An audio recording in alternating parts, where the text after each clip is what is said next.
नमस्कार। आज की कहानी शीर्षक है ईश्वर जो करता है ठीक करता है। एक यूरोप के एक शहर की घटना है। वहाँ पर एक मध्यम वर्गीय परिवार जिसमें पति पत्नी तथा उसके 2 बच्चे एक सामान्य जीवन व्यतीत कर रहे थे।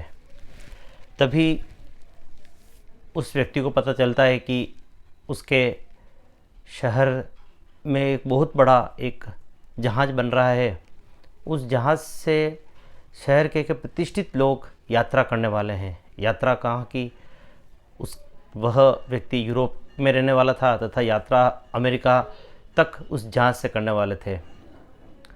और यात्रा में शहर के कई बड़े बड़े लोग तो शामिल हो ही रहे थे। और उसका होने का कारण ये था कि उसमें कई प्रकार की सुविधा उसमें थी। एक तरह से चलता फिरता शहर था। उस शहर में कई प्रकार की सुविधा थी जो एक जहाज़ के ऊपर था। खेल की सुविधा, मनोरंजन की सुविधा, अनेक प्रकार के करतबों की सुविधा, जहाज़ के अंदर पानी में जहाज़ और जहाज़ के अंदर पानी के स्विमिंग पूल, इस प्रकार की कई सुविधाएं से युक्त ये जहाज़ था। अलग अलग कैटेगरी बनी हुई थी। उन कैटेगरी में अलग अलग टिकट थे, परंतु सबसे लोएस्ट कैटेगरी का टिकट भी बहुत ही ज़्यादा था। इस व्यक्ति ने भी सोचा कि क्यों ना इस जहाज़ में हम भी परिवार के साथ आनंद के लिए जाएं। जब टिकट के बारे में पता किया तो उसकी आंखें फट गई। बहुत ज़्यादा टिकट था। यह टिकट उसकी जीवन भर की जो जमा पूंजी थी उतना उसका टिकट था। उसने अपने यात्रा को कैंसिल करने का सोचा। घर पे जब उसने यात्रा के लिए मना किया तो घर पे जो बच्चों और पत्नी की मायूस चेहरे देखकर उसने कहा कि चलो इस बार इनके जो चेहरे बता रहे हैं कि इनको इस यात्रा से बहुत ही ज़्यादा उम्मीद थी। तो उसने बड़े प्रयत्न करके जो अपने जमा पूंजी और कुछ पैसे और कम पड़ रहे थे वह लगाकर उसने टिकट खरीद लिया। टिकट खरीद कर यात्रा के दिन की प्रतीक्षा करने लगा और धीरे धीरे दिन नज़दीक आने लगे। यात्रा से बमुश्किल 6 दिन 7 दिन पूर्व उसके छोटे बच्चे को उसी मोहल्ले में रहने वाले एक कुत्ते ने काट लिया। कुत्ते ने काटा क्यों? रोज़ वह बच्चा उस कुत्ते के साथ खेलता था, पर आज जब वह बच्चा उस कुत्ते के नज़दीक गया तो उसकी पैर पर चोट लगी हुई थी। उस चोट लगी पैर को उस बच्चे ने समझ नहीं पाया और उसने जैसे ही उसके पैर को पकड़ा तो दर्द हुआ। दर्द के कारण उस निरीह पशु ने उसको काट लिया। काटते ही उस बच्चे की ज़ोर की आवाज़ सुनकर उसकी माँ दौड़ी दौड़ी आई और देखा कि मोहल्ले के कुत्ते ने बच्चे को काटा है। बच्चे को लेकर वह डॉक्टर के पास गए। डॉक्टर ने उसको बोला कि इसके लिए कुछ समय तक इसको इंजेक्शन लगेंगे और लगातार इसका इलाज रहेगा। उस व्यक्ति ने अपनी किस्मत और कुत्ते दोनों पर बड़ा गुस्सा आया उसको। उसने पहले सोचा इस कुत्ते को गोली मार दूं।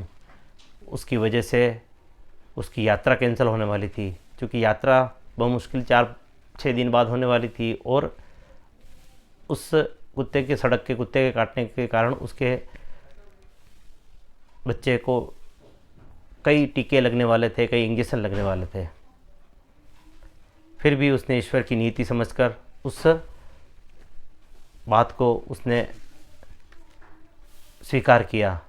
सबसे बड़ी बात, यात्रा का नियम था कि यात्रा के टिकट यात्रा शुरू होने से 10 दिन के बाद में किसी का भी टिकट निरस्त नहीं होगा। अतः इसके जो पैसे लगे हुए थे वो लगभग सभी पैसे उसके एक तरह से पानी में चले गए। अपनी किस्मत और उस कुत्ते को, दोनों को वह कोस रहा था। जब यात्रा का दिन हुआ, जहाज़ यात्रा पे निकल रहा था, उस व्यक्ति के कई मिलने वाले यात्रा में जा रहे थे। तो उसने कहा कि एक बार इनको छोड़कर एक बार जहाज़ को कम से कम देख कर तो वो गया। अपना टिकट क्योंकि उसके पास था, टिकट लेकर वह पूरे जहाज़ की परिक्रमा कर कर देख कर आया। क्या आलीशान जहाज़ था, लकड़ी की कारीगरी, दुनिया भर के पेंटिंग्स इत्यादि लगी हुई। यूँ लगता था कि एक महल पानी के ऊपर चल रहा हो। वह पुनः अपनी किस्मत पर कोस कर किस्मत को रह गया। जहाज़ रवाना हुआ उससे पहले वह समुद्र तट पर उतरा और अपने मित्रों को उसने नमस्कार किया, उनको विदाई दी। विदाई देकर वह घर पे पहुंचा और मोहल्ले के अंदर जो वो कुत्ता जिसने काटा था उसको देखकर पुनः उसने पास में ही एक लकड़ी पड़ी थी, उस लकड़ी से उसको ज़ोर से मारा और वहाँ से भगा दिया। कुत्ता रोता रोता वहाँ से गया। जैसे ही कुत्ता वहाँ से रोता गया, पुनः उसका मन उस कुत्ते की तरफ गया। उसने कहा, यह तो एक मासूम प्राणी है, पशु है, इसको मैं क्यों मार रहा हूँ। पुनः कुत्ते के पास गया और कुत्ते को पुचकारने की कोशिश की, किंतु कुत्ता उसकी मार खाकर डर चुका था, इसलिए वो वहाँ से भाग गया, अंदर आकर बैठा। एक दिन और 2 दिन ही निकले कि अखबार में, रेडियो पर समाचार आया। समाचार क्या आया? जो जहाज़ यात्रा पे निकला वह जहाज़ बर्फ़ के चट्टान आने के कारण टकरा कर नष्ट हो गया। जी हाँ, आपके मस्तिष्क में एक चित्र उभरा होगा, टाइटैनिक। यह वही जहाज़ था, टाइटैनिक, जो अपनी यात्रा प्रारंभ करने के 4 या 5 दिन के बाद ही एक बड़ी बर्फ़ की शिला से टकराया और समुद्र के गर्भ में समा गया। व्यापारी ने जब यह किस्सा सुना तो स्तब्ध रह गया और जिस कुत्ते को उसने लट्ठे से मारा, उस कुत्ते के प्रति उसको करुणा के भाव, उसके प्रति आभार, उसके प्रति कृतज्ञता के भाव व्यक्त करने के लिए वह तुरंत दौड़कर बाहर गया। पत्नी ने पूछा, क्या हुआ? उसने बोला कि वो कुत्ता किस जगह है। उसने बोला, बाहर ही बैठा होगा। और वो दौड़कर गया और उस कुत्ते को उसने अपने गले से लगा लिया। कुत्ता भी उसके चेहरे को देखकर एक बार तो झेप गया, पर उसके स्नेह को देखकर वह पूंछ हिलाने लगा। हिलाए भी क्यों ना, आज उसके हाथ के ऊपर, सिर के ऊपर बड़ा प्रेम से इस व्यापारी ने हाथ घुमाया और व्यापारी ने उस कुत्ते को, जो 2 दिन पहले उसके लिए एक खलनायक था, आज उसके लिए नायक बन गया। विपरीत परिस्थिति में यह कितना बदला हुआ स्वरूप लग रहा था। उसने केवल एक शब्द उसके मुंह से निकला कि भगवान जो करता है अच्छे के लिए करता है। बस यही एक लघु कथा थी। इस कथा का संदेश यह है कि व्यक्ति के जीवन में कई बार ऐसी घटनाएं घटती है जो लगता है कि ईश्वर क्यों मेरे से किस बात का बदला ले रहा है, परंतु जो ऊपर जो ईश्वर है, परमपिता परमेश्वर, वह हमारे जीवन में हर समय हमारे लिए कुछ अच्छा ही सोच कर रखता है। कहते हैं ना, जो आपके मन की हो वह